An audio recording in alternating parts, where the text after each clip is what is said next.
Hey guys, welcome back to Deepshikha YT। Guys, आज जो मैं वीडियो शेयर करने वाली हूँ वो है एक रेसिपी। अभी वो ट्रेंडिंग में चल रहा है वो रेसिपी। तो ये रेसिपी मेरी मम्मी बनाएगी और हम सीखेंगे उनसे। तो देखते हैं कैसे बनता है ये। आज जो भी रेसिपी बना रहे हैं वो है कीटो बर्गर। तो मम्मी आज बनाएंगी तो उनसे ही सीखेंगे। चलिए देखते हैं हम कैसे बनाते हैं। तो वीडियो हम स्टार्ट करते हैं। Let's get.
तो ये हमारा कंप्लीट हो गया है कीटो बर्गर।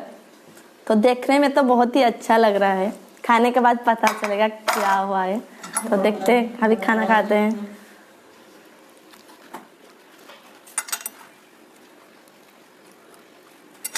अभी हम इसको खाएंगे।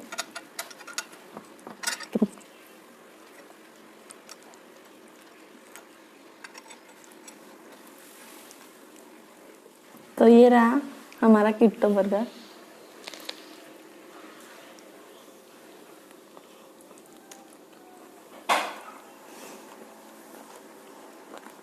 बहुत ही यम्मी हुआ है।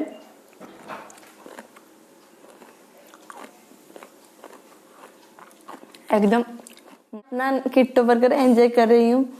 तो मेरी वीडियो पसंद हुई तो like share subscribe to my channel. Bye guys, मिलते हैं नई वीडियो के साथ।